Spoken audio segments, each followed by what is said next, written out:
우리가 공부할 때 시간이 좀 많이 걸리는 과목이기 때문에 조금 집중해서 쭉 할 수 있게 처음에 조금 속도를 내서 가볼게. 그래서 하이탑 1에 있는 내용인데 혹시 수고는 풀려져 있는 하이탑 아니야? 새 거야? 자, 그러면 우리 맨 앞에 있는 10페이지부터 시작해서요. 물리에서 가장 중요하다고 생각하는 가장 이제 내용이 많은 것들이 앞부분에 나와 있어서 앞부분이 딱 보고 나서 물리 어려운 거 아니야? 라고 하는데 사실은 앞부분만 어려워. 역학이라서.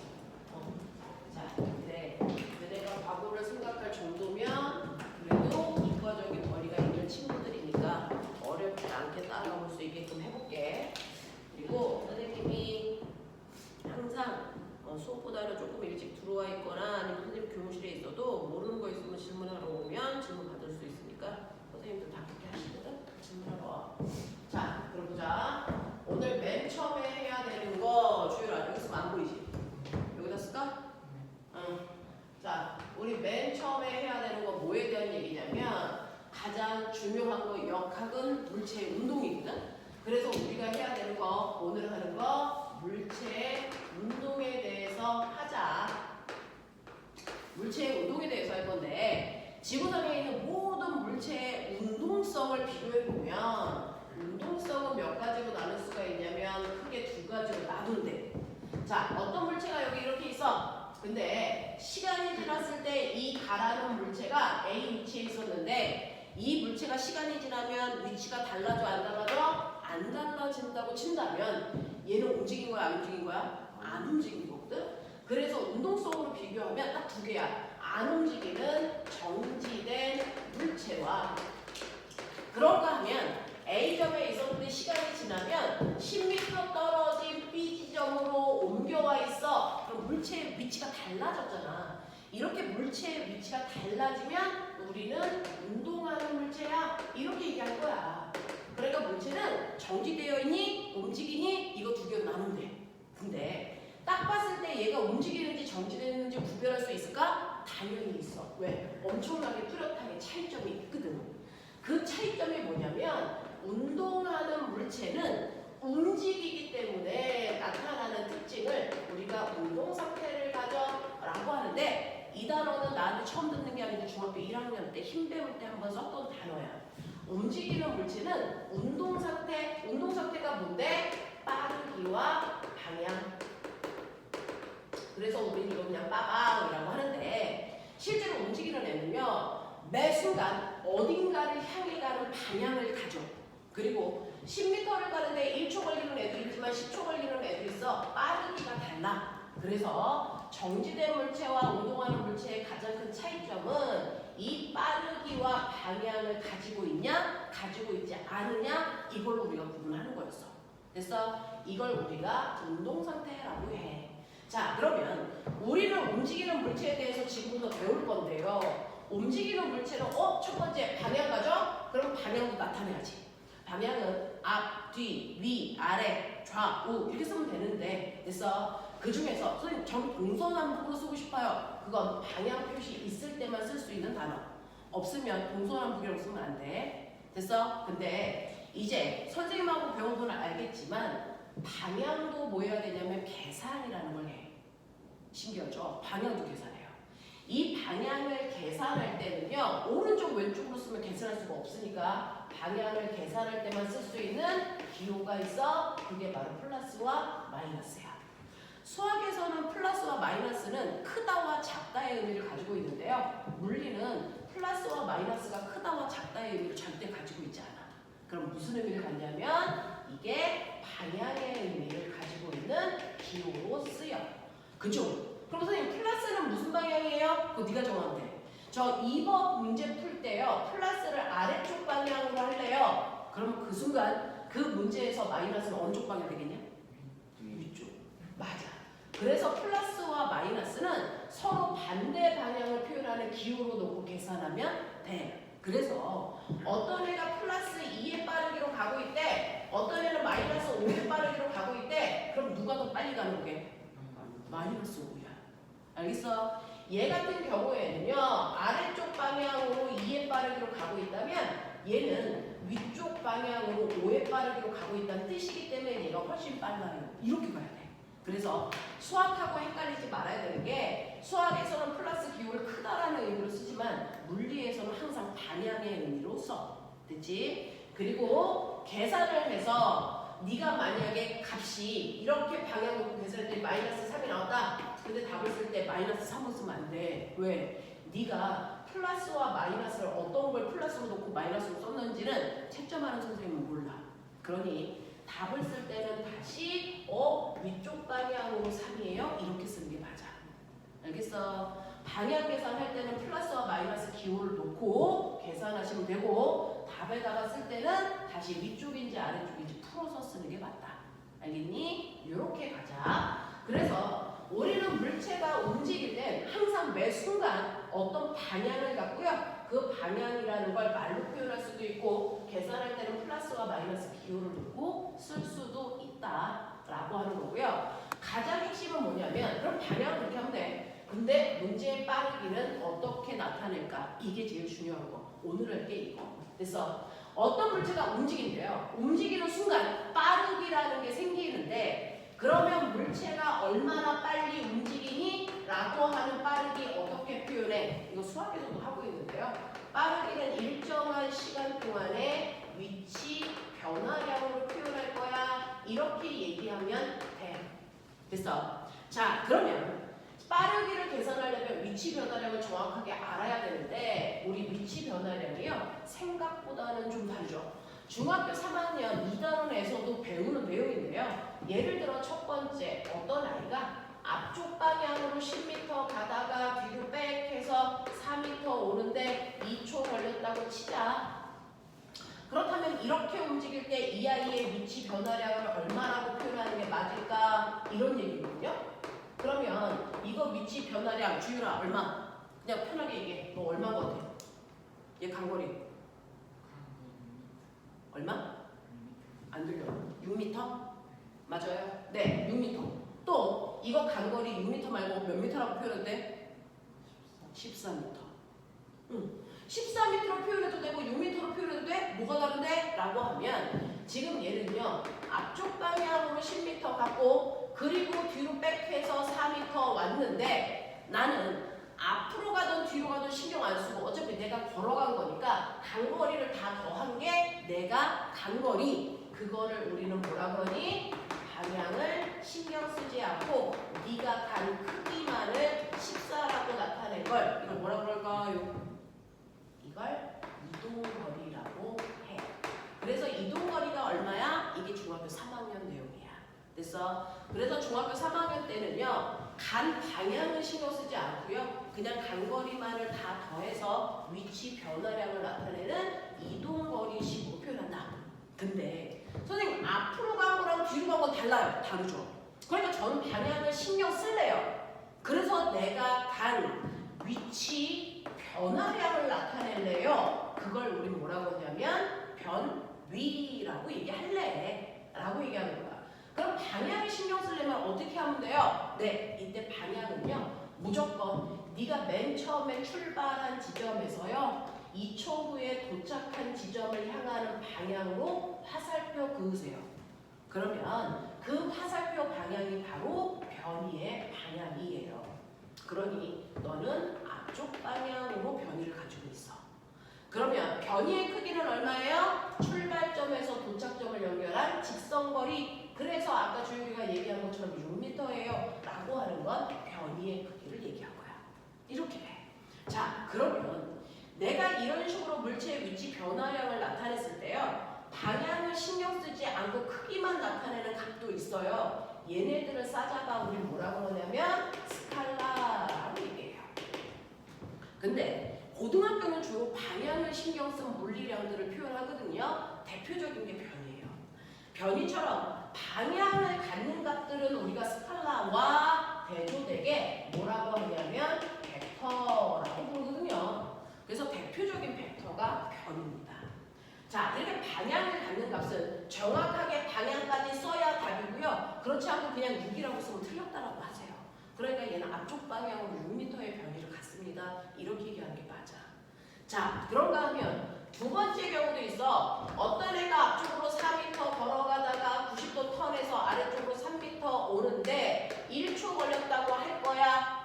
자, 그러면 이때 이동거리 얼마니? 말해. 7m. 됐어? 변이는 얼마니?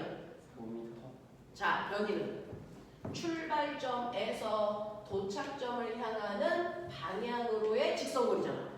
그러니까 3대 4대 얼마? 5 이렇게 되지? 하지만 여기다가 5만 쓰면 틀린다 그래서 뭐라고 써야 돼? 앞쪽, 아래쪽 방향으로 오요. 알겠어? 이렇게 쓰는 게 맞아. 자, 그 다음에 세 번째는요. 얘는 운동장 트랙을 한 바퀴 돌아서 제자리로 올 거야. 이 운동장은 100m짜리예요. A에서 출발해서 한 바퀴 돌아 A까지 오는데 10초 걸렸다고 칠 거야. 그러면 이동거리 얼마라고 해야 돼? 생각해봐. 100m. 100m. 변이는 얼마라고 해야 돼? 0m. 0. 맞아요. 제자리로 돌아왔기 때문에 이때 출발점도 여기, 도착점도 여기. 그래서 변이가 0이에요. 변이가 0일 때는 방향이 없어요. 그래서 이렇게 표현하면 되고요. 마지막으로요. 네 번째, 어떤 애가 앞쪽으로 10m 걸어가는데 5초 걸렸다고 칠 거야. 그러면 얘기해봐. 자, 이동거리의 크기 얼마야? 10m. 맞아. 변이는 얼마야? 앞으로 10m. 맞아요. 앞쪽 방향으로 10m예요. 이렇게 표현하잖아. 맞지? 그래서 첫 번째, 우리 앞으로 이동거리로도 문제 풀 거고 변이로도 문제 풀 거야. 그러니까 이동거리와 변이를 어떻게 구해야 되는지 감을 잡아야 돼. 되겠어? 하겠어? 됐죠? 자, 그러면 위치 변화량을 알았으니까 이걸 걸린 시간으로만 나누면 내가 원하는 빠르기 나오겠네? 그 얘기야. 그러니까 1번 같은 경우에는 2초 걸렸다 그랬으니까 얘네들을 2초로 이렇게 나누시면 네가 원하는 빠르기가 나올 건데 그 중에서 이동거리를 시간으로 나눈 빠르기를 뭐라 그럴까요? 속력. 이게 바로 중학교 3학년 시험 범위 속력이야. 됐어? 그래서 우리는 두 번째 물체의 빠르기를 얘기할 건데요. 그 빠르기 중에서 여러분들이 알고 있는 속력이라고 하는 건 이동거리를 걸린 시간으로 나눈 빠르기다.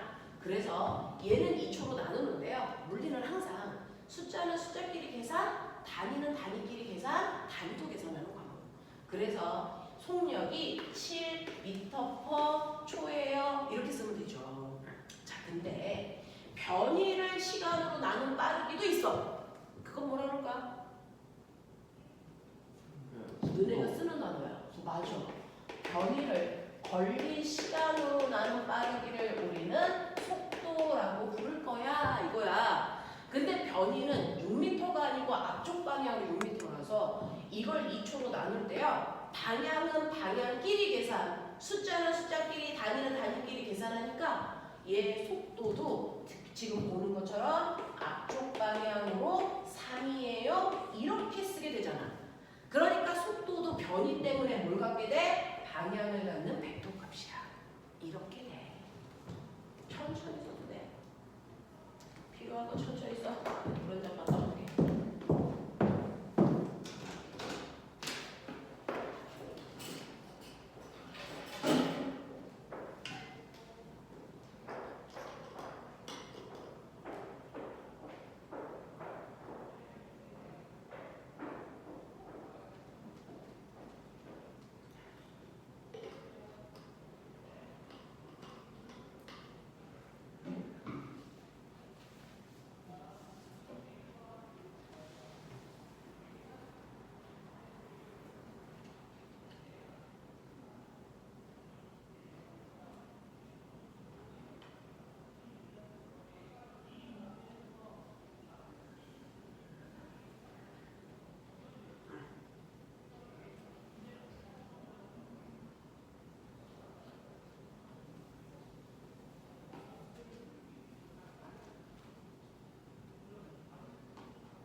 그렇지? 네. 자, 그래서 이런 식으로 속력과 속도를 구했고요. 두 번째도요. 이런 식으로 갈 때 우리 1초 걸렸으니까 얘도 1초로 나누시면 속력과 속도 구할 수 있어. 그래서 얘 7m/초고요. 앞쪽, 아래쪽 방향으로 5의 빠르기로 가요. 이렇게 하면 돼. 운동장 트랙 한 바퀴 돌 때 10초 걸렸다고 했으니까 얘도요. 10초로 각각 나누시면 네가 보는 것처럼 속력과 속도 나와. 그래서 얘 속력 10이고요. 속도는 0 나와요. 그쵸? 변이가 0이라서. 그쵸? 자, 얘 같은 경우에도 5초로 나누시면 속력과 속도가 나오는데 얘 속력은 2고요. 속도는 앞쪽 방향으로 입니다. 이렇게 쓰시면 되겠죠. 그치? 근데 너네도 물리 빠르게 잘하고 싶잖아? 자, 그러면 값을 다 구해줬어. 값만 보는 게 아니고요. 값의 특징을 좀 보자. 지금 선생님은 칠판에 4가지 경우를 예를 들어서 써줬단 말이야. 근데 이 4가지 경우의 값들의 의미를 보면 첫 번째요. 첫 번째 경우는 이동거리는 14인데 변이는 6으로 이동거리가 더 컸어. 두 번째도요. 7과 5로 얘가 더 커요. 세 번째도 얘가 더 크고요. 네 번째는 같았어요. 그래서 같은 시간으로 남은 빠르기를 구했을 때도 속력의 크기가 3개가 다 컸어요. 근데 이때만 같았어요. 이런 흐름이 보여. 그러면 실제로요. 값을 구하는 방법을 알았으니까 내가 값을 구했더니 속력의 크기가 속도의 크기보다 크거나 같아. 근데 선생님은 칠판에 4가지 경우밖에 안 썼으니까 혹시 이 속력이 속도보다 작은 경우도 존재할까? 여기서부터 생각해야 돼. 되겠어? 자, 생각해봐. 속력이 속도보다 작은 경우가 존재할까 안 할까? 그냥 찍으면 돼. 어차피 너네 지금 나한테 배우러 온 거니까. 있을까 없을까? 이게 존재하지 않아. 왜냐면 속도라고 하는 건 출발점과 도착점을 연결한 최단거리인 변이로 구한 값이거든. 변이로 구해서 걸린 시간으로 나눈 값이고 얘는 이동거리를 시간으로 나눈 건데 어차피 둘 다 시간은 똑같을 거니까 크기 결정은 변이하고 이동거리거든요. 그 중에서 변이가 가장 짧은 거리야. 그러니까 이 거리보다 더 작은 이동거리가 존재하지 않기 때문에 속력의 크기가 더 작을 수 없어요. 됐어? 그래서 항상 속력이 속도보다 크거나 같은 경우밖에 존재하지 않는다. 속력이 더 작은 경우는 존재할 수 없다. 그러면 속력이 더 작을 수는 없구나. 거기까지 이해. 그러면 어떨 때는 같은데 어떨 때는 속력이 더 커? 이거잖아요. 이 그림에서 3가지를 딱 잘라서 이 부분이 바로 속력의 크기가 속도보다 더 큰 경우야. 얘만 같은 경우야. 이제 생각해. 뭔 차이일까? 그쵸? 그러니까요. 이렇게 한 번만 생각하면 뒤에 가서 어떻게 문제가 복잡하게 나와도 봐야 될 건 자명해. 속력과 속도의 크기가 같니? 라고 물어보면 방향 바뀌어 안 바뀌어? 그것만 보면 돼. 됐어? 그래서 1번, 2번, 3번처럼요. 한 번의 방향을 크게 바꾸든 작게 바꾸든 아니면 여러 번 움직이는 방향이 바뀌고 있든 상관없이 방향을 한 번이라도 바꾼다면 그 순간 무조건 속력의 크기가 속도보다 커진다. 100%다. 물리는 예외가 없는 과목이야. 알겠어? 자, 그래서 얘 같은 경우에는 방향을 바꾸지 않았기 때문에 이때 속력과 속도가 같은 거다. 알겠니? 이런 얘기. 됐죠? 그래서 속력과 속도의 크기를 구하는 것도 중요하지만 어차피 너네들은 사고력을 묻는 문제로가 입시 문제일 거거든요. 값을 구하는 게 아니고. 그러니 어떤 경우에 이런 값들의 변화가 생기는지를 정확하게 머릿속에 넣으려고 해야 돼. 그래서 모라생지 어떤 과목을 배우더라도요. 값들의 경향성을 비교할 수 있어야 돼. 그래야 짧은 시간 내에 문제를 해결할 수 있다. 자, 그러면 이런 식으로 속력과 속도가 뭔지 어떻게 구하는지 값의 차이는 왜 나타나는지 봤어? 자, 그러면 이런 식으로 물체가 운동하는데요. 여러분들 보셔야 되는 우리는 정지된 물체로 관심이 없고 움직이는 물체한테 관심이 있다고 치자. 자, 근데 어떤 물체가 운동하는데 그 운동에도 종류가 있대. 자, 어떤 종류가 있냐면 내가 관심을 가지고 있는 거 빠방이라고 했어. 그치? 자, 그래서 어떤 애가 움직여서 처음에 빠르기와 방향을 갖는다? 오른쪽으로 2의 빠르기로 가고 있어. 이 얘기야. 근데 얘가 가고 있는 동안 시간이 지나 나중으로 오면서 이 아이의 빠르기와 방향이 그동안 어땠어? 이거 보는 거야. 근데 움직이고 있는 와중에요, 얘는 여전히 오른쪽으로 2의 빠르기로 가고 있어. 이 얘기야. 물리는요, 어떤 애가 1시간에 가든 100시간에 가든 상관없어. 가는 동안 사각형이 동그라미 됐어. 관심 없어. 그건 물리에 관심이 아니야. 고체가 액체 됐어. 관심 없어. 물리에서 운동하는 물체의 관심은 빠르기와 방향밖에 없다. 운동 상태. 그래서 그 빠르기와 방향을 봤는데 얘는 변했니 안 변했니? 안 변했죠. 자, 그래서 첫 번째 운동의 종류는요, 아무것도 안 변하는 운동을 했다라는 겁니다. 이게 우리가 초딩 때 쓰는 단어야. 아무것도 안 바뀌었어. 됐어? 네. 그걸 중3 때 뭐라고 표현하는 줄 알아? 중3 때요. 빠르기 안 바뀌었어요. 그걸 뭐라 그런다고? 등속. 빠르기가 안 변하면 등속이라고 해. 방향이 안 바뀌었어요. 뭐라 그래? 직선. 맞아? 그래서 유딩 꼬맹이들 못 알아듣게요. 중등 언니 오빠들은 뭐라고 하냐면 아, 그 새끼 등속 직선 운동하고 있어. 이렇게 얘기하는 거야. 같은 말이야. 근데 이걸 고등학교에서는 뭐라고 하냐면 한 글자 더 줄여 5글자로 표현합니다. 등직선 이렇게 표현할 거죠? 뭐라고 할까? 이걸 됐어. 빠르기 안 바뀌어, 방향 안 바뀌어, 따로 얘기잖아. 이 둘을 합해서 빠르기와 방향을 가지고 있는 게 뭐니? 속도. 속도가 일종이에요. 등속도 운동이에요. 이렇게 표현하는 거야. 알겠어? 그래서 등속도 운동은 등속 직선 운동을 줄여서 표현하는 단어다. 되겠어? 그러면 저 비슷한 단어 알아요. 등속 원운동이라는 단어 알아요. 이거 등속도 운동으로 쓸 수 있어요, 없어요? 등속 원운동을 등속도 운동으로 쓸 수 있다, 없다? 이거 없다. 왜요? 얘는 빠르기는 안 바뀌지만 방향이 바뀌어요. 직선 운동이 아닙니다. 그래서 안 돼요. 알겠어? 그래서 등속도 운동은 등속 직선 운동만을 표현하는 단어. 아무것도 안 바뀌는 운동만을 표현하는 단어.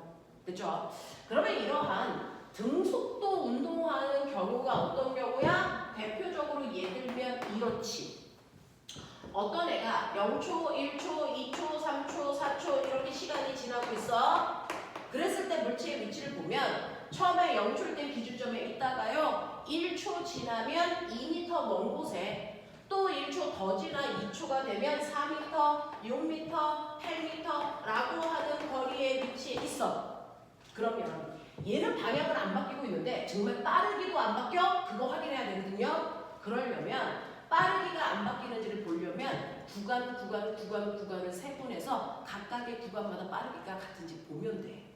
그러면 첫 번째 0초에서 1초까지를 하나의 구간으로, 1에서 2까지, 2에서 3까지, 3에서 4까지를 하나의 구간으로 보겠다는 거죠. 이 구간마다의 빠르기 우리가 속력 구해 볼게요. 그러면 첫 번째 1번 구간은 걸린 시간 1초 동안 간 거리가 2m예요. 그러니까 이 구간의 빠르기는 2m/초예요.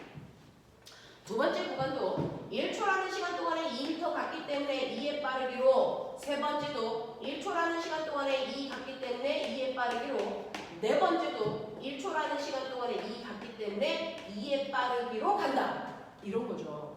그러니까 얘는 조사해보니까 빠르기도 안 바뀌는 거 맞네? 그러니까 얘는 등속 직선 운동하고 있는 거 맞아? 등속도 운동하는 거 맞아? 아무것도 안 바뀌는 운동 맞다고. 그럼 이걸 그래프로 그려보자. 물리에서 더럽게 좋아. 이렇게 등속도 운동하는 아이들을 그래프로 우리가 나타낼 수 있다. 그 중에서 첫 번째는요, 여기가 시간, 여기가 속도. 이건 네가 그려야 돼. 여기가 시간, 여기가 위치. 이렇게 나와 있어. 자, 그래프 개형 작업 해봐.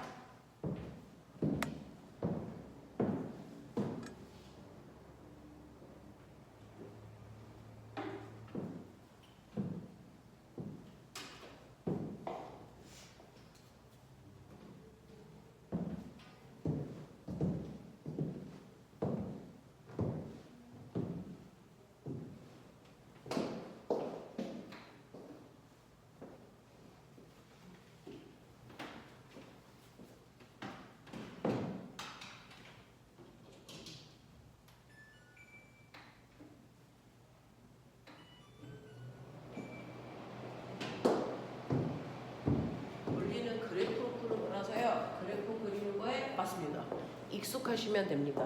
맞습니다. 똘똘하네요. 이과적으로 느낌 있는 거 많네요.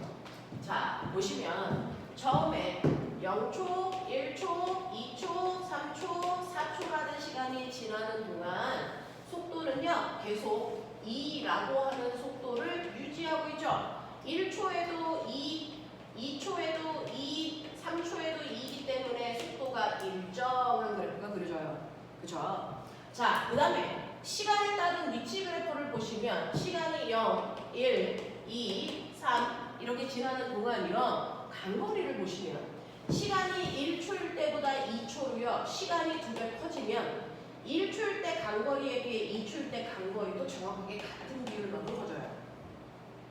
자, 3초가 되면 1초일 때보다 시간이 3배 커졌는데 간거리도 2m가 아니고 3배 커서 6m 됩니다. 정확하게 이런 식으로 시간이 늘어난 비율과 위치가 늘어난 비율이 같을 때 우리는 뭐라 그러다? 기대관계야 라고 표현하는 거죠. 그래서 이런 모습이 나오는 게 등속운동입니다. 이게 중학교 3학년 2단원 중간고사 시험범인 거야. 알겠어? 이거야. 자, 그런가 하면 아무것도 안 바뀌는 운동이 있다면 이거의 반대말 뭐가 있니? 두 번째, 변하는 운동이 존재하죠. 안 바뀌는 운동은 중3 내용이라면 변하는 운동이 고등학교 내용이야. 자, 그러면 물체가 움직이는데 변한대. 자, 뭐가 바뀌어? 라고 하면 첫 번째, 우리는 빠르기와 방향만 보니까 빠르기만 바뀌는 운동이 존재해요.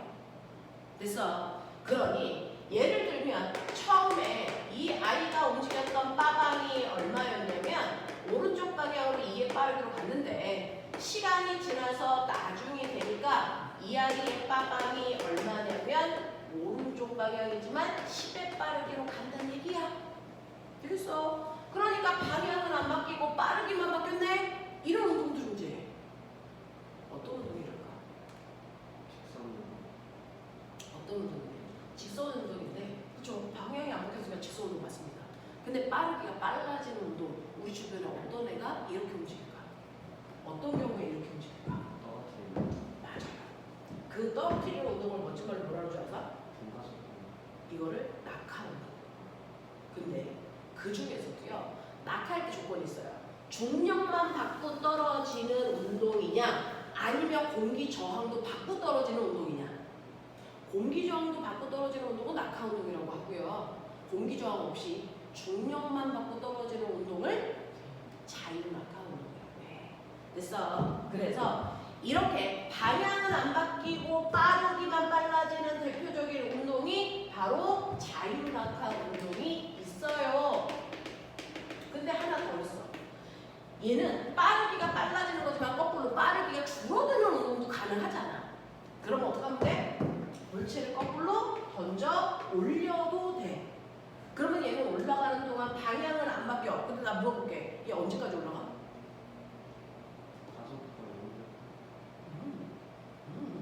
언제까지 올라가? 내가 20으로 던졌어. 얘는 올라가면서 속력이 점점 뭐해? 줄죠. 줄어서 속력이 얼마가 될 때까지? 맞아요. 속력이 0이 될 때까지만 올라가요. 그래서 그때까지만 보면 얘는 방향은 안 바뀌지만 빠르기가 점점 줄어드는 운동인데 이 운동을 뭐라 그러냐면 우리는 중력과 나란한 방향을 연직 방향 그래. 그 중에서도 위쪽 방향이니까 뭐라고 해? 연직 상반 운동이라고 해. 알겠어? 이렇게 얘기해. 그래서 연직 상반 운동이 빠르기만 바뀌는 또 다른 운동이야. 근데 아가야, 생각해봐. 얘는 빨라지는데 왜 얘는 느려져? 안 들려? 자, 맞아요. 중력이라는 힘 받아서 그렇죠. 그 힘이 어느 방향으로 작동하냐? 네, 아래 방향, 지표면 방향으로 작동하잖아요. 그 중에서 자유낙하는요, 물체가 움직이는 운동 방향과 힘의 방향이 어때요? 같아요. 그래서 빨라져요. 그렇죠? 근데 얘는 물체가 운동하는 방향과 힘을 받는 방향이 정반대예요. 그래서 죽는 거예요. 알겠어? 그래서 앞으로는 방향은 안 바뀌고 빠르기가 변하는데 빠르기가 빨라져. 그러면 머릿속에 생각해야 되는 거야. 아, 이 새끼 가는 방향으로 힘 받고 있구나. 그래서 빠르기가 줄어들어. 아, 얘 가는 방향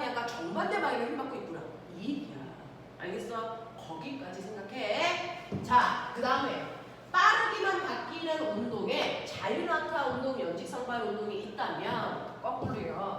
빠르기는 안 바뀌지만 방향만 바뀌는 운동도 변하는 운동이겠지. 방향만 바뀌는 거 우리 했었어 조금 전에. 그러니까 등속. 그렇죠. 자, 오른쪽으로 2에 빠르기로 가는데요. 빠르기는 그대로 인데 가는 방향이 갑자기 아래쪽이야 이런 식으로요. 방향만 바뀌는 운동의 대표적인 게 등속 원운동이 그래.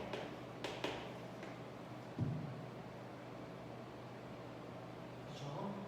자, 그런가 하면 세 번째, 빠르기와 방향이 한꺼번에 바뀌어도 변하는 운동이 맞습니다. 빠르기와 방향이 한꺼번에 바뀌어도 변하는 운동이죠. 자, 그럼 빠르기와 방향이 한꺼번에 바뀌는 운동 뭐 있을까?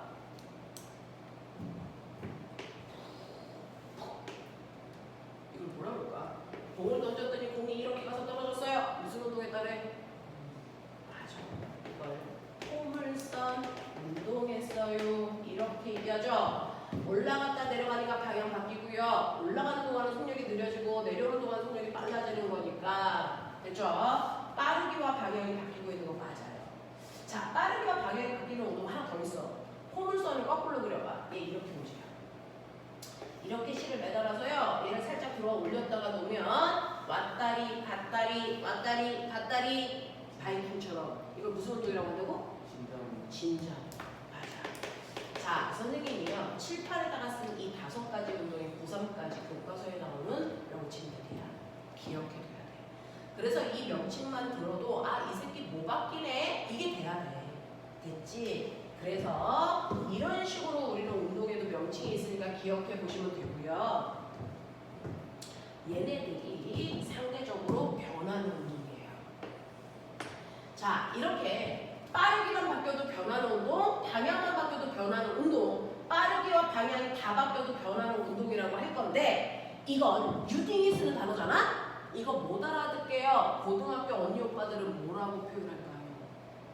중3 때까지 그냥 변하는 운동이라고 표현해요. 그래서 근데 고등학교에 올라오면 이 변하는 운동을 뭐라고 하냐면 이걸 가속도 운동한다 이렇게 얘기해요. 그래서 가속도 운동이라는 그 단어 들으면 저 새끼 뭐 변하네 이렇게 추적해 가야 돼. 그래서 안 바뀌는 운동은 뭐라고 한다고? 등속도. 변하는 운동은 뭐라고 한다고? 가속도. 알겠어? 이 얘기야. 그래서 등속도 운동과 가속도 운동은 엄청 큰 차이가 있어. 하나는 아무것도 안 바뀌어. 근데 하나는 변해. 이거야. 됐어? 그러면 이렇게 변하는 가속도 운동도요. 등속도 운동처럼 예를 한번 들어봐 줄게. 예를 들면 0초, 1초, 2초, 3초, 4초 시간이 지나고 있어. 그랬을 때 물체의 위치는 0초일 때 0이었다가 2였다가 6이었다 10이었다 20이었다 이렇게 거리가 움직여 간다고 치자. 그렇다면 얘는 구간별로 작았을 때 빠르게 비교해 보면 첫 번째 구간, 두 번째 구간, 세 번째, 네 번째 구간이야. 자, 그럼 이제 해. 첫 번째 구간 빠르게 불러. 2. 맞아. 두 번째. 두 번째는 여기 2 갔죠. 1초 동안. 여기는 얼마 갔어요? 4 갔죠. 1초 동안. 맞아요? 그럼 두 번째 구간의 빠르기 얼마예요? 4예요. 이렇게 가야 돼. 그치? 세 번째 구간은 6이요. 네 번째 구간 8이요. 그래서 얘는요. 방향은 안 바뀌었어도 빠르기가 바뀌고 있는 운동을 하고 있는 게 맞습니다. 됐죠? 이렇게 바뀌는 운동을 멋지말로 뭐라 한다고? 가속도 운동. 그러면 보면은 가속도도 한번 구해볼까? 이거예요. 가속도는 변화량을 얘기하는 겁니다. 그래서 변해.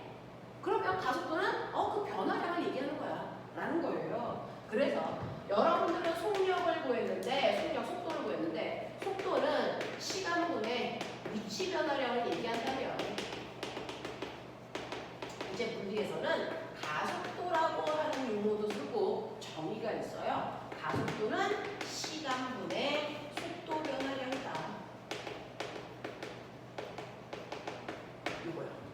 시간분의 속도 변화량인데 선생님이 기호로 한번 써볼게. 시간은 타임의 약자 스몰 t 쓰면 시간이야. 위치는 스페이스의 약자 s 써서 나타낼 그 다음에 속도는 벨로시티 V 있을 거고요. 가속도는 아빠가 차 붕 갈 때 밟는 게 뭐야? 엑셀. 그래서 엑셀의 약자 A 써요. 됐어요. 그래서 멋지게 그냥 이렇게 써도 돼. 가속도는요. 멋지게 쓰면 시간분의 속도 변화량을 우리가 삼각형 이렇게 그려요. 됐어? 이걸 우리가 델타라고 읽어. 델타. 있어. 속도 변화량 모든 변화량은 델타로 표현해요. 델타. 시간분의 속도 변화량. 그래놓고 변화량은 무조건요. 나중 값에서 처음 값을 빼야 변화량을 정확하게 구하는 거야. 큰 거에서 작은 거 빼는 거 아니고요. 시간분의 속도 변화량을 우리는 가속도라고 한다. 그럼 보시면 첫 번째 구간의 빠르기가 2였어요. 그랬다가 4로 속도가 바뀌었어요. 그랬을 때 속도 변화량은 나중 속도에서 처음 속도를 빼니까 속도 변화량은 2고요. 그걸 걸린 시간으로 나누면 되니까 속도가 2였다가 4 되는데 몇 초 걸렸어요? 요거 구간 시간 그대로 가면 돼요. 1초 걸렸어요. 그래서 1초로 나누시면 이게 바로 가속도인데 아까 말씀드린 것처럼 숫자는 숫자끼리 단위는 단위끼리 계산하니까 가속도의 크기는 2고요. 단위 생각해봐. 미터 퍼 세크 퍼 세크 뭐라고 쓸래? 미터 퍼 세크 제곱 이렇게 쓰면 가속도 단위야. 이게 가속도 단위야.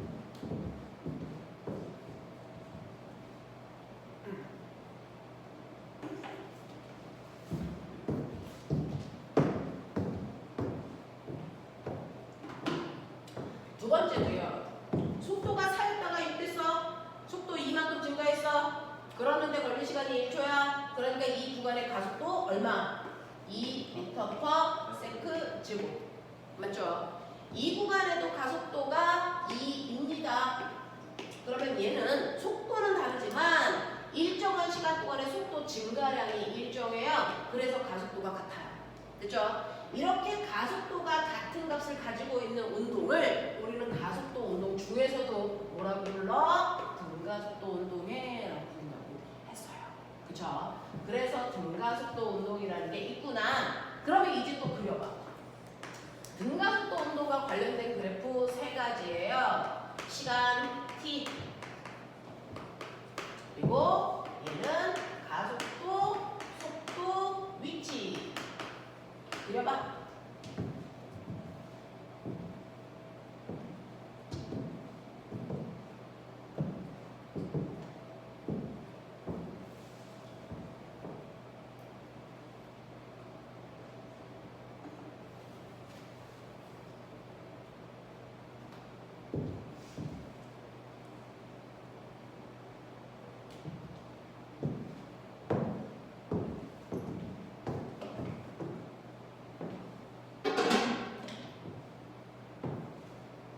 승우야 노트북 있어?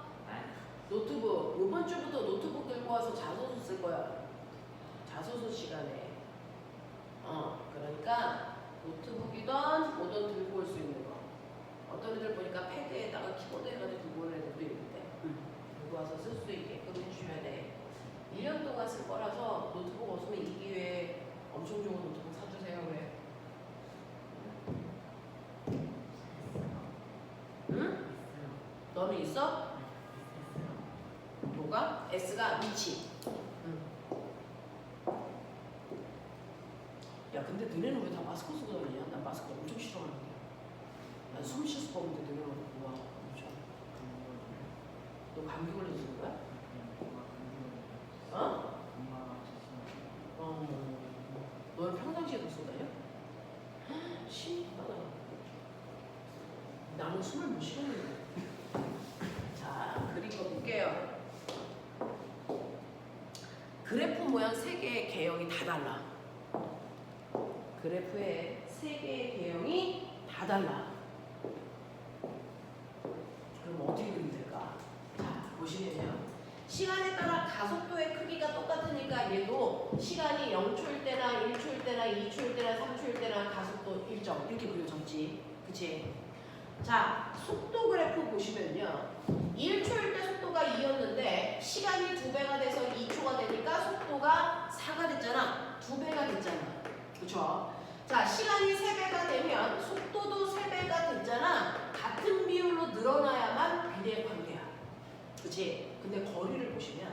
시간이 1초일 때 2m 갔는데 시간이 2배 돼서 2초가 되면 거리는 2배가 되지 않아. 그래서 얘 비례거리가 아니야. 그래서 2배보다 더 커졌어. 3초가 돼서 3배가 되면 그래서 거리는 3배가 아니고 6배 커졌어. 그러면 이건 뭘까요? 이건 시간과 위치 관계는 제곱에 비례하는 포물선 벡터죠. 그래서 요런 느낌이야. 요런 느낌이야. 자, 그래서 이런 식으로 등속도 운동과 등가속도 운동에 해당되는 그래프를 보여줬는데 문제는요. 수능 문제를 한번 보시면 알겠지만 물리 수능 문제는요. 그래프가 3분의 1쯤 그려져 있어. 그래프 그려져 있고 풀면 중상위권 문제야. 근데 그래프가 없는데 그려서 풀어야 되면 최상위권 문제거든요. 그만큼 물리는 그래프가 되게 중요한데 이유가 뭐냐면 이러한 그래프는요. 너네가 눈에 보이는 것처럼 1초일 때 속도가 얼마야? 그거 안 물어보죠. 왜? 써있잖아요. 그렇죠? 2초일 때 속도 얼마야? 물어볼 수가 없단 말이죠. 써있으니까. 그럼에도 불구하고 그래프를 많이 사용하는 이유는요. 그래프는 X축과 Y축에 나와 있는 거 말고요. 여기에 숨을 수 있는 곳이 두 군데가 있어서 뭐가 숨어있니? 그거 얼마니? 이거 묻는 문제들이야. 됐어? 그러면 너네 중학교 때부터 배우고 있는데요. 그래프에서 숨을 수 있는 거, 숨을 수 있는 곳 어딜까요? 그래프에 숨을 수 있는 곳이 두 군데가 있는데 첫 번째, 어디에 숨을 수 있을까? 그 수학 시간에 미친 듯이 배웠죠. 그래프에는 기울기라는 거에 뭔가가 숨어 있어. 맞아? 네. 모든 그래프는 기울기에 뭔가가 숨어 있어. 그래프마다 기울어져 있다면 저게 뭐 있는데? 그거 얼만데? 이거 찾는 문제가 중학교 3학년 때부터 나와요. 자, 기울기 구하는 식 수학 시간에 배웠죠? 말해. 그렇죠. X축분의 Y축의 변화량이 숨어 있어요. 맞아. 그러면 우리는 X축분의 Y축의 변화량이 숨어 있으니까 그 값이 얼마야? 라고 하는 걸 배우는 건 수학 시간에 하는 거고요. 물리는요. 이 기울기에 숨어 있는 게 뭐냐? 이거 찾는 건데 잘 봐. 얘는요. X축이 시간이거든요. 시간분의 위치 변화량이 이 기울기예요. 뭘까요? 속도죠. 됐어? 그래서 시간 위치 그래프에서는 이 기울기가 속도 또는 속력을 나타낸다 이 얘기죠. 그러면 나 궁금한 게 있는데 1초일 때 기울기가 크냐 2초일 때 기울기가 크냐? 같죠. 그러니까 얘는 속도가 똑같은 등속도 운동에 이 뜻을 그려놓고 있는 거야. 맞아? 그 얘기야. 그럼 선생님 얘는 시간 일치 그래프가 이 모습인데 똑같이 시간 일치 그래프지만 얘는 이 모습이잖아요. 그래도 기울기가 속도예요? 그래도 속도예요. 생긴 모양하고 상관없이 X축과 Y축의 의미만 같다면 시간분의 위치 변화량이니까 이 그래프의 기울기는 속도입니다. 됐어? 그러면 1초 1대 기울기요. 1초인 순간의 기울기는 접선 기울기 보시면 돼요. 됐어? 2초인 순간의 기울기는 2초인 순간의 접선 기울기 보시면 되는데 꼬맹아 느껴. 기울기가 점점 뭐해지고 있냐? 커지고 있죠. 그러면 얘는 속도가 점점 뭐해지고 있다는 거야? 빨라지고 있다는 얘기야. 됐어요? 네. 자, 그래서 시간 위치 그래프에서 기울기는 속도인 거 맞는데 그 중에서 1초인 순간을 지나는 접선 기울기는 순간 속도라고 해요. 그래서 순간 속도는 접선 기울기로 비교하시면 된다. 그래서 접선 기울기가 점점 급해지기 때문에 얘 속도가 점점 빨라지고 있네 이거야. 그럼 속도가 느려지는 그래프는 어떻게 그려줄까? 어떻게 그러죠? 손가락으로 그려봐. 속도가 점점 느려지는 거. 느려지는 거. 어떻게 그리는데? 이렇게 그리거나. 그죠? 또는 이렇게 그리거나. 네? 기울기가 작아지죠. 그죠? 이런 거예요. 그래서 시간 위치 그래프를 그렸는데 만약에 기울기가 이렇게 되어 있다? 얘 속도 느려지고 있고요. 이 순간의 속도가 0입니다. 정지되어 있다는 겁니다. 무슨 말인지 알겠니? 이런 얘기고요. 자, 그럴까 하면 선생님 저는 1초인 순간 속도를 구하고 싶지 않고요. 0초부터 2초까지 평균 속도 구하고 싶어요. 저 그래프로 평균 속도를 구할 수 있나요? 있죠. 어떻게 하면 될까요? 0초부터 2초까지니까요. 0초 찍고 2초인 순간 찍어서 그걸 연결하는 구간 기울기가 바로 평균 속도야. 알겠어? 자, 주간 기울기 구하면 이게 바로 평균 속도를 얘기한다. 되겠냐? 그래서 그래프가 나오면 얘는 속도가 빨라지는지 일정한지 느려지는지 이런 것들을 기울기를 보고 해결하시면 되겠죠. 자, 근데 얘도 기울었어. 이제 보여? 그럼 이 기울기 뭘까? 시간분의 속도 변화량. 그러니까 뭐야? 가속도가 숨어있어. 네.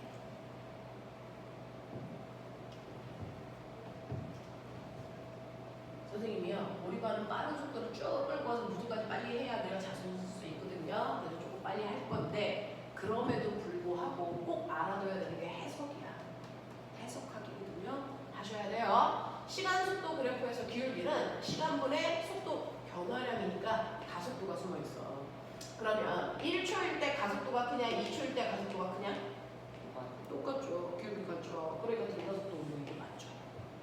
그래서 그러면 얘 같은 경우에는 시간 속도 그래프에서 기울기 얼마야? 0이죠. 그럼 얘는 가속도가 없다는 얘기죠. 무슨 말이야? 변하지 않는 운동이라는 얘기야. 그래서 등속도 운동이라는 얘기야. 그런 얘기야. 자, 이런 식으로 그래프는 단지 물리만 그런 게 아니고요. 모든 그래프의 기울기는 이렇게 해석해라.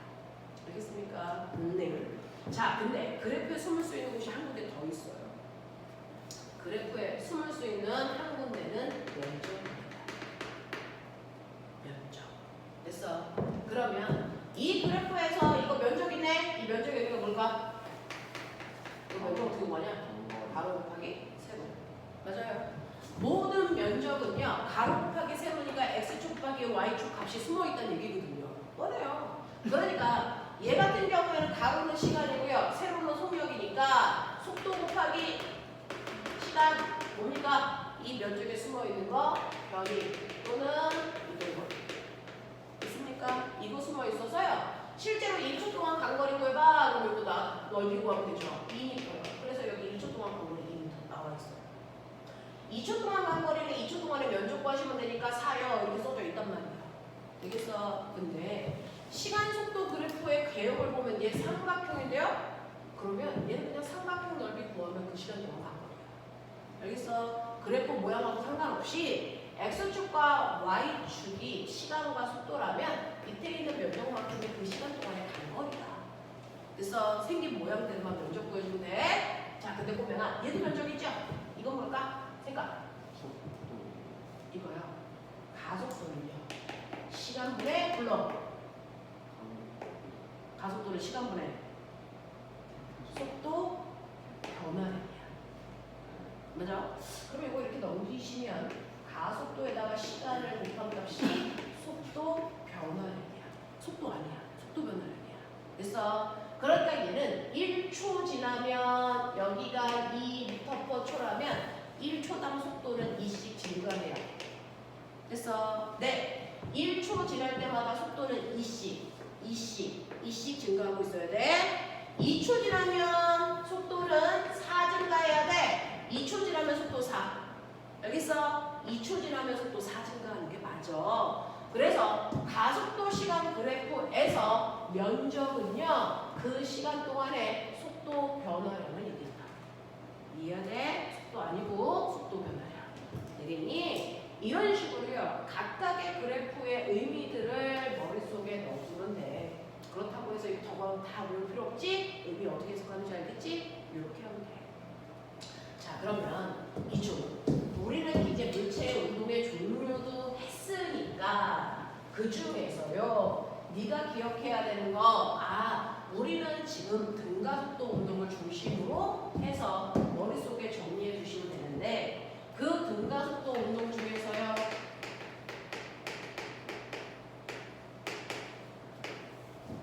등가속도 운동 중에서 우리가 쓰는 그래프요, 아까 선생님이 그래프를 5종류라 그랬지만 실제로는 우리가 하는 건 한 종류를 주로 써요. 시간에 따른 속도 변화 그래프를 주로 씁니다. 그 중에서 우리가 하고 있는 건 등가속도인데요. 등가속도는요, 시간이 지났을 때 속도가 일정하게 변하는 것만 등가속도야. 그죠? 자, 속도가 처음에 0인 상태로 일정하게 늘어나도 등가속도고요. 속도가 있는 상태로요, 처음 속도에 있는 상태로 속도가 일정하게 증가해도 등가속도고요. 됐어. 또는 처음 속도가 있는 상태로 속도가 일정하게 감소해도 등가 속도 있고 맞아. 근데 속도가요 이렇게 증가해. 그러면 이거 시간에 따라 속도 증가량이 일정하지 않죠. 이런 것들은 등가 속도가 아니야. 알겠어? 등가 속도는 시간에 따라 속도 변화가 일정해야 등가 속도라고 한대요. 그러면 그 중에서 우리가 머릿속에 집어넣어야 되는 가장 표준 형태는요. 처음에 속도가 있어. 우리가 처음을요 습관적으로 제로를 붙여요. V0. 그래서 처음 속도가 있는 상태로 속도가 일정하게 증가하고 있다고 치자. 그래서 자 그럼 한 번만 더 해봐. 큰 소리로 해봐. 자 시간 속도 그래프에서 기울기 뭐라 그랬어? 기울기 가속도. 됐어? 밑에 있는 면적 뭐라 그랬어? 면적 단거리. 됐지? 매번 할 거야. 자 근데 해석해 볼래? 2m/초가 한국말로 무슨 뜻이야? 네. 1초에 그렇죠. 얘는 1초당 2m씩 간다 이 뜻이잖아. 그치? 그러면 얘가 6m 가는데 몇 초 걸리겠어? 3초. 맞아. 그러면 5초 동안에 몇 미터 갈 수 있냐? 10m. 되겠어? 우리가 굳이 거속시라는 거 외우지 않아도요. 사실 공식은 이해하기 어려운 아이들한테 그냥 암기해라고 해서 주는 거예요. 이해할 수 있으면 공식이라는 거 필요 없죠. 오히려 공식을 만들 수 있죠. 그래서 물리를 해석하기니까 이게 무슨 뜻인지 정확하게 기억하셔야 되는데 자 처음 속도가 2m/초라고 치고 그거 해석하면 이거야. 근데 꼬맹아 가속도가 3이래. 이거 무슨 말인가? 생각해봐. 우리 이제 가속도가 뭔 줄 알았어. 계산할 수 있어. 시간분의 속도 변화량이야. 근데 가속도가 3이래. 무슨 말일까? 1초당 속력이 얼마씩? 3씩 저그림이면 달라져요. 이렇게 보면 되죠. 그래서 얘는 1초에 속력이 3씩 증가해 이런 뜻이잖아. 그러면 2초가 지나면 속력 얼마 증가했어야 돼? 6. 그러면 주율아 이 6이라는 숫자 어떻게 계산한 거야? 3 곱하기 2가 3은 가속도고 2는 시간이니까 가속도에다가 시간을 곱한 만큼이 속도 늘어난 양이 되지. 그죠? 이게 공식이야. 그죠? 그러면 제 가속도가 3인데요. 속도가 12 증가하고 싶어. 몇 초 걸리겠니? 4초 걸리죠.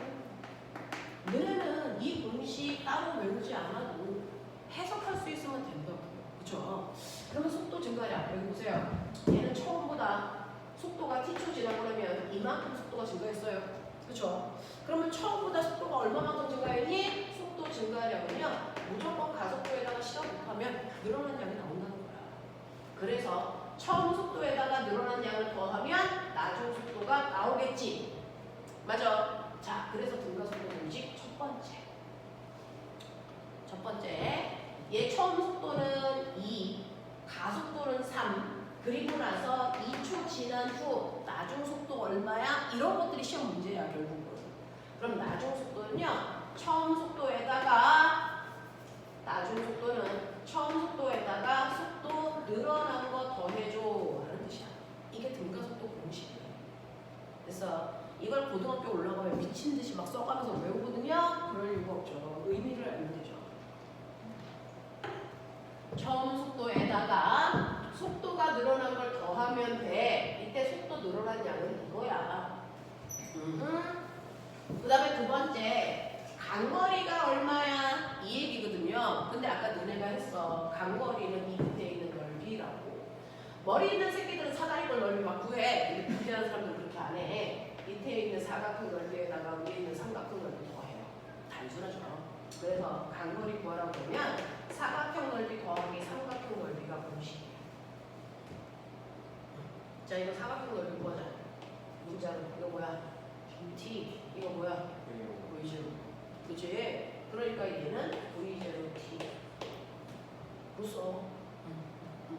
그리고 그 위에 있는 삼각형 넓이는 삼각형이니까 일단 2분의 1 쑥 봐야지. 그치? 자, 요거 밑변은 t. 높이는 뭐야? at. 그러면 정리하면 뭐 나와? AT 제곱 이게 공식이야.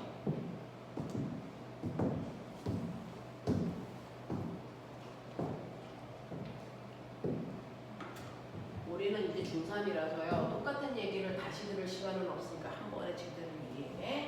자, 근데 간거리요. 그러면 보여줬어. 가속도는 3이고 처음 속도는 2라고 생각하고 2초 지난 후의 모습이라고 선생님이 말씀드렸거든요. 그러면 결국은요. 얘 2초 동안 몇 미터 갔냐? 계산해봐. 2초 동안 간거리.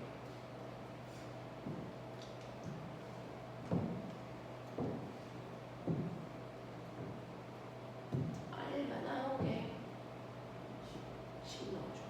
근데 이거 여기다 구하면 공식은 이거지만 병신이 더 왜? 사각형 넓이 구하고 삼각형 넓이 구해서 더하려면 귀찮잖아. 이거 어떻게 하면 되는 줄 알아? 이거야. 적당하게 유리치즈 잘라서 이렇게 사각형 넓이 구하면 어떨까? 같은 거 아세요? 왜? 여기 튀어나온 삼각형의 사실을 여기에 줬죠? 이렇게 하면 더 간단하잖아. 그래, 이건 몰라, 이거. A 플러스 B 제곱을 이로 나오는 네. 이 속도가요.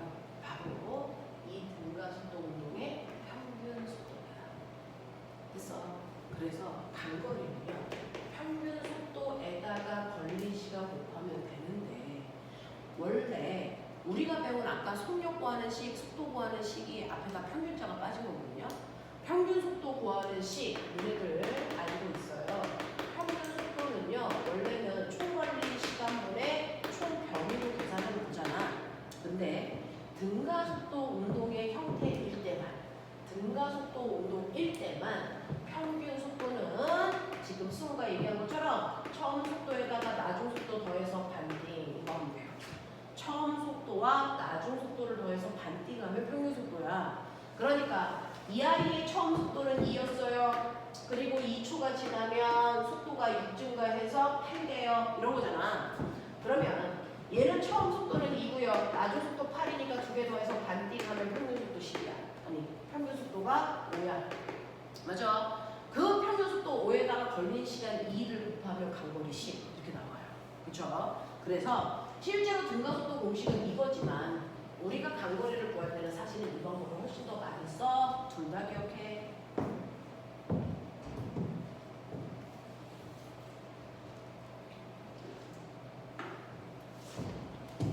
세 번째 가자. 자, 등가속도 공식 3개 있대요. 이게 끝이에요. 자, 나중 속도는요. 처음 속도에다가 속도 늘어난 거 더해. 이거고요. 간거리는 사각형 넓이에다가 삼각형 넓이 더하는 거지만 사실은 평균 속도를 더 많이 구해. 라고 얘기했다. 자, 근데 모든 운동을 해석하기 위해서 반드시 제일 중요한 건 뭐냐면 그물체가 운동하는 동안 걸린 시간이야. 몇 초 걸렸어? 라는 걸 알려줘야 문제를 풀 수가 있는데 만약에 시간이 안 나오면 해석하기가 엄청 어렵고요. 그래프도 그릴 수 없어. 자, 그래서 시간을 모르는 상황에서 쓸 수 있는 유일한 공식입니다. 자, 이 공식은요. 사실은 이거 t로 정리하면 t는 a분의 v-v0 그래서 t로 정리해서 이거 t를 두 번째에다가 집어넣어서 t로 정리하시면 돼요. 그래서 만들어진 게 2as는 v제곱 마이너스 v0 제곱이라고 하는 공식이 만들어져요. 2 곱하기 가속도 곱하기 간거리는 나중 속도의 제곱 빼기 처음 속도의 제곱이에요. 정말 이렇게 볼게요. 2 곱하기 가속도 3, 간거리 10, 나중 속도는 8인데 제곱하면 64, 처음 속도인데 제곱하면 4. 그래서 요거 계산하면 60, 요거 계산하면 60. 보이냐? 이거야. 그래서 2as는 v제곱 마이너스 v0 제곱 엄청 많이 쓰는 공식. 됐죠? 자, 그래서 등가속도 운동을 할 때요. 여러분들이 기억해 두셔야 되는 요 세 가지 공식 머릿속에 한번 집어넣으셔야 되고요. 우리는 주로 그래프로 풀겠지만 그래프가 아니고 공식으로 풀 때도 있으니까 머릿속에 넣으셔야 되고요. 선생님 매 시간마다 요거 그래프 그리고 문제 풀어보자 라고 할 거니까 공식까지 외우시면 돼. 됐어. 그래서 오늘 해야 되는 게 등가속도가 뭐냐? 이거였어. 이게 되겠어? 됐죠? 네. 자, 그러면서 우리는 이런 기본적인 것들을 끊임없이 계속 할 거니까 하면 되는데 우리가 오늘 배운 것 중에 핵심은 공감도 운동도 중요했지만 실제로 물체가 운동하는 동안 빠방이라는 게 있었다. 근데 운동의 종류를 보면 빠르기와 방향 중 어떤 것도 안 변하는 운동이 있다. 그걸 나는 등속도 운동이라고 한다. 근데 야, 중3 때는 등속도 운동이라고 하면 안 돼. 뭐라고 해? 중3 때는 등속도 운동 대신에 뭐라고 해야 돼? 등속, 직선, 운동. 중3 때는 속도라는 단어를 안 써. 그냥 속력만 쓰는 거라서 그래. 그래서 등속, 직선 운동한다. 그럼 우리 등속도 운동한다 그래. 자, 변하는 운동은 무슨 운동? 무슨 운동? 네, 변하는 운동은 가속도 운동. 그 중에서도 변화량이 일정한 것만 등가속도 운동. 됐죠? 네. 그래서 가속도 운동한다 이거야. 됐죠? 자, 근데 나 궁금해. 안 변하는 건 왜 안 변해? 에스컬레이터가 등속도 운동의 대표적인 거, 그죠? 무빙워크, 컨베이어 벨트, 얘네들이 대표적으로 등속도 운동의 형태를 띄어요. 자, 변하는 운동 우리 알아요. 빠르기만 바뀌는 운동, 방향만 바뀌는 운동, 다 바뀌는 운동 5개, 그죠? 그 중에서 빠르기만 바뀌는 운동에 뭐 있어? 2개 불러. 자이마카 하나 더. 수직 연지, 상반 운동. 방향만 바뀌는 운동 불러. 그렇지. 등속 운동. 한꺼번에 다 바뀌는 것도 불러. 그렇죠. 폼을 쏘는 운동하고 하나 더 뭐 있다고 했어? 그렇죠. 자꾸 말해봐야지 머릿속에 잘 들어봐요. 진자 운동 이렇게 있다 그랬어. 그러면 이제 생각해봐. 얘는 안 변하는데 얘는 변하잖아. 뭔가 원인이 있겠지.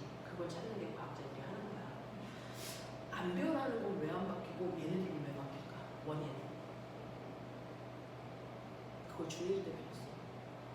신기하지? 우리가 중1 때 뭘 배웠어? 물체의 운동 상태인 빠르기와 방향을 변화시킬 수 있는 유일한 능력. 힘이야. 그쵸? 그 중에서 안 변하는 이유는 뭐야? 운동하고 있는 동안 어떤 힘도 작용하지 않고 있기 때문이야. 맞죠? 그래서 안 변하는 운동이라는 건 물체가 운동하는 동안 힘을 받지 않았어. 그래서 안 바뀐다는 거야. 그래서 우리는 거꾸로 어떤 애가 등속 운동하고 있어 라고 하면 너네는 이 새끼 합력 0이네 이렇게 해결하고 문제 풀어야 돼. 됐죠? 그러면 뭔가가 변한다면 변화시킬 수 있는 유일한 능력이 뭐라고? 힘. 알짜는 받고 있다는 얘기야. 그쵸? 얘는 힘을 받고 있다는 얘기입니다. 그래서 변화량이 있다는 얘기입니다. 모든 원인은 힘이야. 그럼 그 중에서 너네 아까 했지. 오른쪽 방향으로 2의 빠르기로 A라는 물체가 가고 있는데 빠르기만 바뀌고 있을 때 힘 줬어야죠. 알자임 줬어야죠. 어느 방향으로요? 어느 방향으로요? 운동 방향과 운동 방향과 무슨 방향? 같은 방향 또는 반대 방향. 됐어? 네. 운동하고 있는 방향과 정확하게 같은 방향으로 힘을 주면 빠르기가 빨라지고요. 운동 방향과 정확하게 반대 방향으로 힘을 주면 빠르기가 감소합니다. 방향은 안 바뀌고. 되겠어? 그래서 힘을 주는데요. 힘을 세게 줘, 약하게 줘 이게 중요한 게 아니고 힘을 운동 방향과 어느 방향으로 주느냐에 따라 변하는 걸 내가 컨트롤할 수 있다. 이게 과학이야. 그죠? 빠르기만 바뀌게 하려면 운동 방향과 같은 방향, 반대 방향을 합해서 우리는 나란한 방향으로 힘을 주는 거예요. 그래서 운동하고 있는 운동 방향과 나란한 방향으로 힘을 주면요, 얘는 빠르기만 바뀌게 할 수 있어요. 그 나란한 방향 힘을 세게 주면 많이 바뀔 거고요. 약하게 주면 조금 바뀔 겁니다. 근데 어쨌든 빠르기만 바뀌게 할 수 있어요. 이런 얘기입니다. 자, 물체가 운동하고 있는데요. 나 방향만 바뀌게 하고 싶어. 생각해봐. 어떻게 하면 방향만 바꿀 수 있지?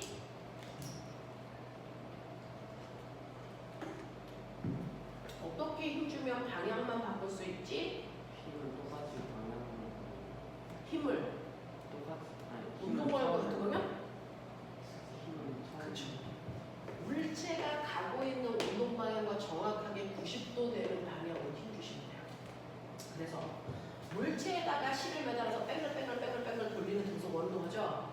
그랬을 때 봐봐. A라는 위치에서 물체가 가려는 운동 방향이 어디야? 운동 방향. 그건 얘를 뺑글뺑글 돌리다가 A에 왔을 때 실을 끊어보면 얘가 날아가는 방향이 운동 방향이거든요. 그러면 A에 왔을 때 실을 끊어보면 항상 원운동하는 I는 그 원의 접선 방향으로 날아가는 겁니다.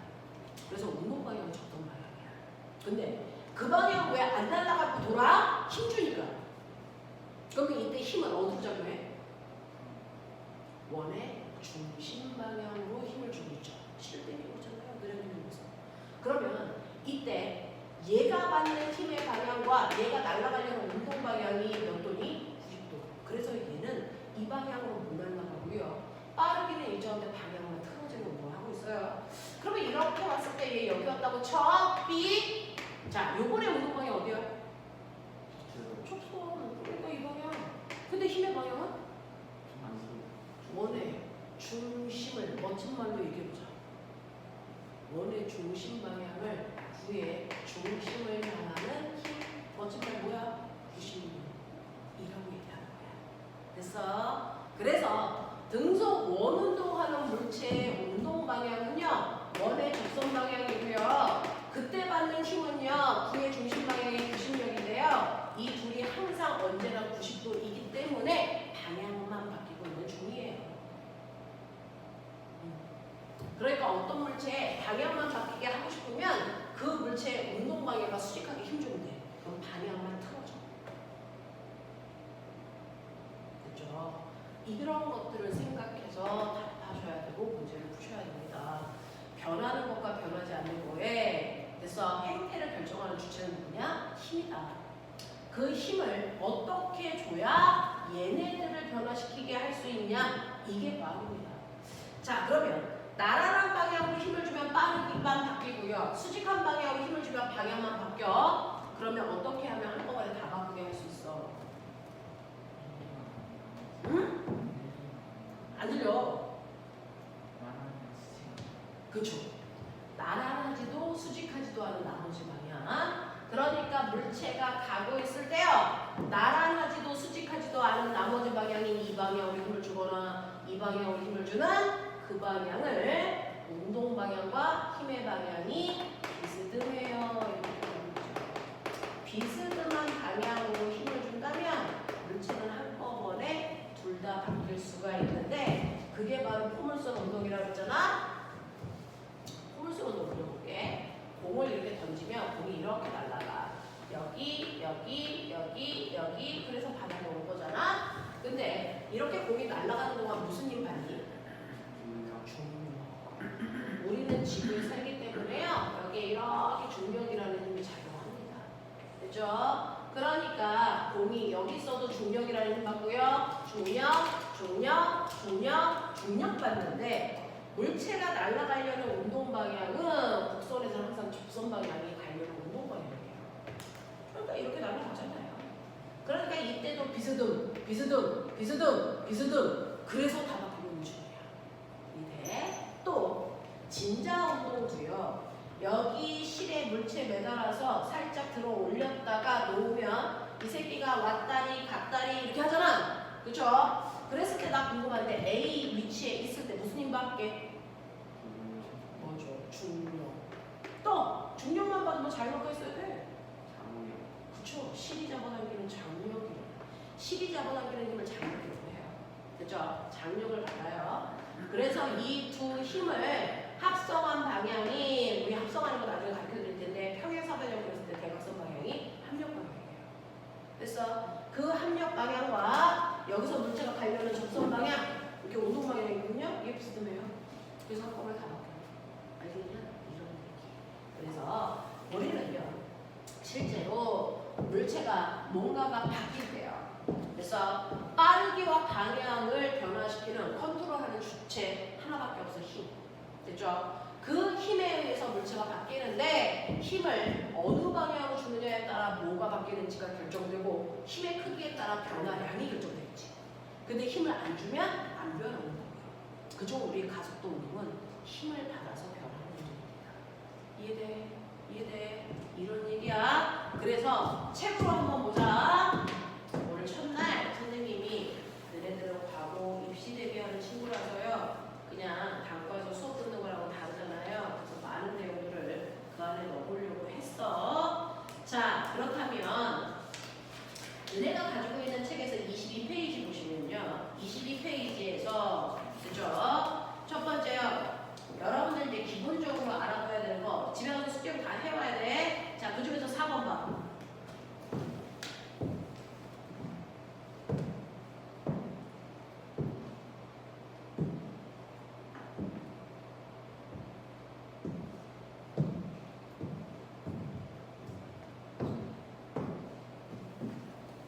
값을 구하려고 하지 말고 생각을 담아보자 이렇게 얘기했었는데요. 4번 같은 경우에 그림과 같이 굽어진 도로를 따라 자동차가 달리고 있을 때 자동차는 일정한 속력 2m/초, 2m/초, 2m/초 일정한 속력으로 굽은 도로를 달리고 있어. 자, 그랬을 때 자, 달릴 수 있으나 일정한 속도로 달릴 수 없다. 속력은 일정할 수 있지만 속도는 일정할 수 없대. 왜? 방향이 바뀌기 때문이죠. 그러면 이렇게 굽은 도로를 달려서요. 여기 A에서 B까지 왔어. 그러면 얘는 평균 속력이 클까? 평균 속도가 클까? 같을까? 평균. 그렇죠. 평균 속력이 훨씬 커요. 왜? 방향이 바뀌고 있으니까. 그래서 방향이 바뀌고 있으니까 평균 속력의 크기가 평균 속도의 크기보다 훨씬 커야 된다. 됐죠? 이런 것도 기억. 자, 그래서 값을 찾는 것보다 이런 의미를 찾는 게 훨씬 더 좋고요. 그 다음에 아이들이 가장 많이 틀리는 것들 집에 가서 너 혼자 하려면 잘 안 되는 거 보여주고 있어. 5번 해봐.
뭘 것 같아?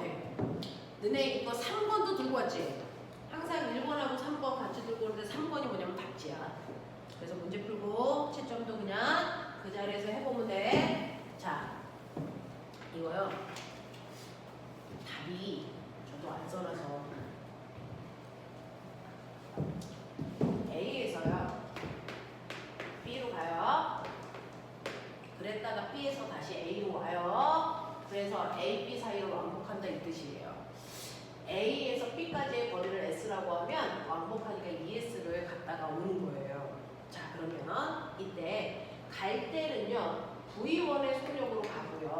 올 때는 V2의 속력으로 오고 있는데 그럼 왕복하는 동안 평균 속력 얼마야? 이제 이렇게 얘기해요. 그러면 대부분 선생님 수업을 막 열심히 들었으니까 평균 속력 갈 때가 V1, 올 때가 V2니까 V1 더하기 V2를 반띵하는 평균 속도 아니야? 라는 생각을 하고 있죠. 이게 아니죠. 왜요? 선생님이 평균 속도 이렇게 구할 때는 조건이 있다겠지. 등가속도 운동해야지. 그죠? 이럴 때는요. 처음에 출발할 때 속도가 V1이고 나중에 도착할 때 속도가 V2로 일정하게 이렇게 속도가 증가하고 있는 등가속도 형태일 때만 평균 속도 가운데 속도야 이렇게 했단 말이야. 근데 얘는 그게 아니고요. 뭘 얘기하는 거냐면 A에서 B로 갔다가 B에서 다시 A까지 오는데 걸린 시간이라고 쳐. 여기가 시간이야. 여기 속도야. 근데 얘는 어떠냐면 A에서 B로 갈 동안은 속력이 V1으로 일정했다가 B에서 A로 갈 때는 다시 V2로 일정한 이런 모습이거든. 그러니까 얘를 이렇게 평균 속도로 보면 안 돼. 이해했지? 그러면 이렇게 등가속도 운동이 아닐 때 평균 속도는 원래대로 가면 돼. 평균 속력이냐? 평균 속력 구하는 거지. 평균 속력은요. 우리 아까 배운 것처럼 총 걸린 시간으로 총 이동 거리를 나누면 돼. 이걸로 가야 돼. 맞지? 자, 그러면 총 이동 거리는 S를 왕복했으니까 이 S로 보시는 게 맞고요. 이 얘기야. 그리고 시간은요. 이 시간은 총 걸린 시간은 갈 때 걸린 시간에다가 올 때 걸린 시간을 더하면 돼. 이거겠지. 그치? 그러면 우리 시간은 어떻게 구하는 거냐면 거속시니까 속력분의 거리 하면 되지. 자, 갈 때 속력은 V1, 간거리는 S, 이 갈 때 걸린 시간이야. 올 때 걸린 시간은 V2분의 S 됐어? 그리고 왕복한 거리는 ES, 이거 계산해야 돼. 그래야 평균 속력이야. 알겠지? 자, 그러면 이거 계산해 보시면요. 얘는 V1, V2의 S에 V1 더하기 V2 그리고 ES 날라가. 그래서 계산하시면 2V1 아니죠? 네. V1 더하기 V2분의 2V1, V2 이렇게 하시면 되죠. 이게 평균 속도예요. 그래서 선생님이 아까 평균 속도를 처음 속도 더하기 낮은 속도에 반띵하는데 그 조건이 있었어. 이걸 아무 때나 쓰는 거 아니야? 등가속도일 때만 쓰는 거야. 근데 얘는 등가속도가 아니기 때문에 총 걸린 시간으로 간거리 나누는 요 방법 쓰는 게 맞죠. 그러니까 상황 판단을 정확하게 하셔야 됩니다. 자, 그 다음에 선생님하고는요. 지금 시간이 3분밖에 안 남아서 10번이에요. 칠판 지우는 동안만 읽어보시고 선생님이 풀게요.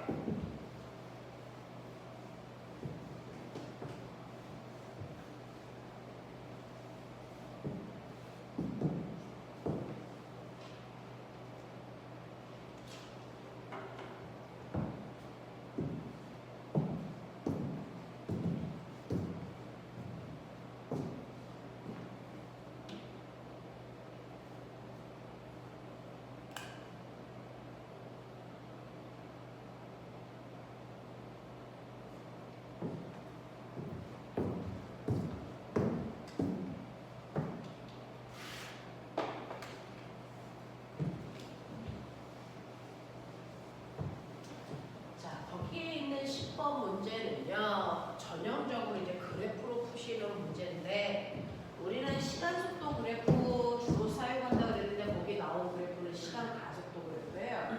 이런 식으로요. 시간에 따라 가속도가 나왔습니다. 가속도도 속도로 계산한 값이기 때문에 방향을 가는 벡터 값이라서요. 하나는 플러스의 가속도를 갖고 하나는 마이너스의 가속도를 갖네, 이런 뜻이야. 자, 그랬을 때 시간을 보시면 0초, 2초, 4초, 8초 이렇게 되어 있고요. 0에서 2초까지는 플러스 2의 가속도를 가지고 있고요. 그리고 2초부터 4초까지는 가속도가 없고 4초부터 8초까지는 마이너스 1의 가속도를 가져, 이렇게 써져 있네요. 자, 근데 가장 중요한 거, 그 그래프 위에 이물체는 처음에 정지 상태야 이랬어요. 그렇죠? 자, 이렇게 되어 있으면 첫 번째 보셔야 되는 거 가속도가 0초부터 2초까지 일정하네? 아, 가속도가 일정한 여기 등가속도 운동한다는 얘기야. 그치? 두 번째 2초부터 4초까지는 가속도가 없다는 얘기는 등속도 운동한다는 뜻이야. 그쵸? 그 다음에 4초부터 8초까지는 다시 가속도가 일정하니까 이 구간은 다시 등가속도 운동하는 구간이야. 이런 얘기야. 자, 이걸 이 상태로는 문제를 못 풀어요. 시간 가속도 그래프는 잘 안 씁니다. 이걸 시간 속도 그래프로 그대로 바꿔보시면 돼요. 항상 문제는 시간 속도 그래프로 바꿔봅니다. 그랬을 때 시간은요, 여기에 나와 있는 숫자들만 쓰시면 돼요. 0초, 2초, 4초, 8초. 더 세분해서 그릴 필요도 없습니다. 자, 그 중에서요, 처음에 정지 상태라 그랬으니까 처음 속도 0. 그죠? 그리고 2초까지는 등가속도 운동이라 그랬으니까 등가속도는 속도가 일정하게 변해야 돼. 그러니까 얘는 정지 상태에서가 늘어나겠지. 그러면 2초 동안 속도 얼마 증가해? 라고 하는 시간 가속도 그래프에서 열리가 뭐라 했어? 기억해? 아니. 속도 변화. 그죠? 그러면 2초 동안 얘는 속도가 얼마 증가하면 돼? 4. 보이냐? 그래서 얘는 2초 동안 속도가 일정하게 등가속도로 증가해. 그랬을 때 속도가 4 증가해서 2초일 때 속도는 4야. 이런 뜻이야. 네. 그리고 2초부터 4초까지는 등속도 운동이야. 속도 일정해. 이 얘기야. 되겠지? 그리고 4초부터 6초까지는 다시 속도가 바뀌는 등가속도 운동이라서 일정하게 바뀌어야 되는데 얼마만큼? 마이너스 4만큼. 속도가 4만큼 주네. 이 얘기야. 그러면 여기서부터 속도가 4 줄으면 0대 이 뜻이죠. 그렇죠? 이렇게 그려줘. 이게 이제 그려줘야 돼. 그러면 이제 그 중에서 1번 문제가 뭐냐면 2초인 순간 속도 얼마야? 2초인 순간 속도 이제 보였지? 4야. 그 뜻이야. 그 다음에 8초 동안 전체 간거리 얼마야? 그러면 이거 밑에 있는 면적이야. 알겠습니까? 이런 식으로요. 시간 속도 그래프로 바꿔놓으면 문제 심플하게 풀려. 그대로 보면 되게 어려워. 알겠냐? 네! 여기까지 하겠습니다. 오늘 숙제는 선생님이 단톡에다가 올려드릴 건데 27페이지까지 문제 푸는 숙제. 자, 숙제 내주면요. 답안지 보고 채점까지도 예쁘게 해가지고 와서 다음 주에 질문할 거 정확하게 보여주시면 되고요. 수업 시간마다 선생님들이 주간 평가 보실 거야. 그 전 시간에 배운 거 됐죠? 일주일에 한 번씩.